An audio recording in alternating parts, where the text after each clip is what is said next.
Interesting to know that some colleges are legally allowed to discriminate against LGBTQ plus students because of a big exception to a federal rule. A Colorado woman shares that her life was turned upside down because of it, and she actually shared her story with Denver 7 reporter and attorney Jessica Crawford, and you were able to learn just how this all unfolded. Yes, so glad that Journey shared her story with me. So Journey Miller left the Colorado Christian University without a degree, thousands of dollars in debt, and with trauma and confusion about who she was. And that's why she joined a lawsuit against several Christian colleges.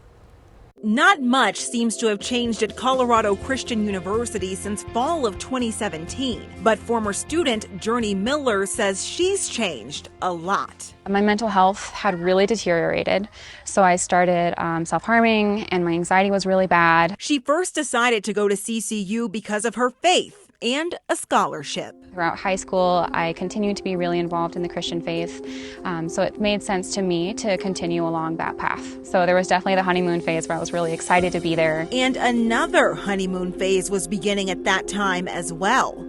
She began spending more time with a friend from high school who was openly lesbian. And we ended up deciding to see what it would feel like to be in a relationship together. And it was the first time I was playing around with any of these feelings. Colorado Christian University makes students sign a lifestyle covenant.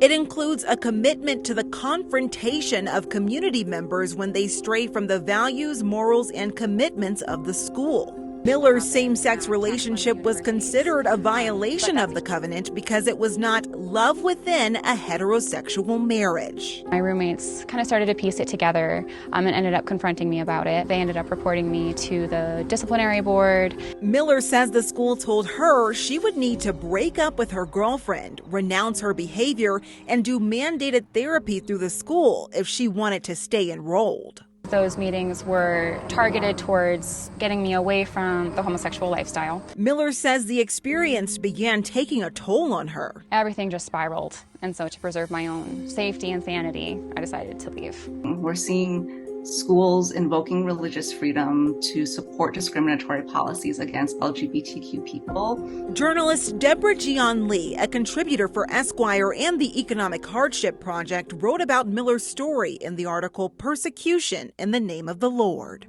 Lee's been following the story of religious universities being able to discriminate against LGBTQ plus students for years.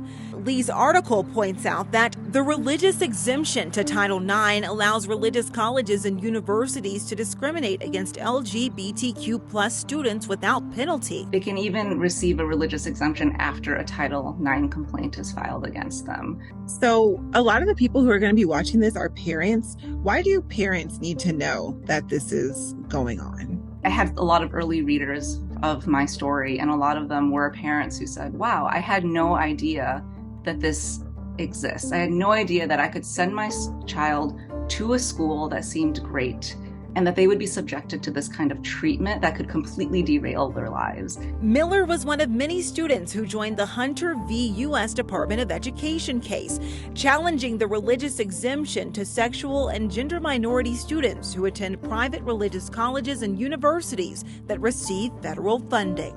The case was dismissed because the judge found that Congress did not create that part of the religious exemption with discriminatory intent. That dismissal took place back in January, years after Miller left the school. And despite her challenges, she's full of hope for the future.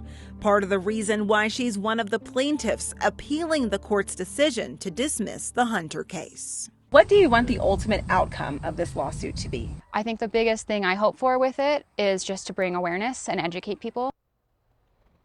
And the good news is that Journey shared with me that she is at a better place with her faith now, and that despite not graduating from CCU, that she has been able to find a good job that she enjoys. Glad to hear, yeah. Yeah, that's good. And just that piece in the story about, the roommates coming and, confronting her about this situation. It's just a very scary situation when you think of, being back in college. But I'm happy there seems to be a positive outcome, Jessica. Yes, and I'm glad you pointed that out, Wanye, because I did reach out to CCU. I have not heard back from them about this particular story. That back in 2019, Denver Post did have an article in which CCU stated that they don't use conversion therapy.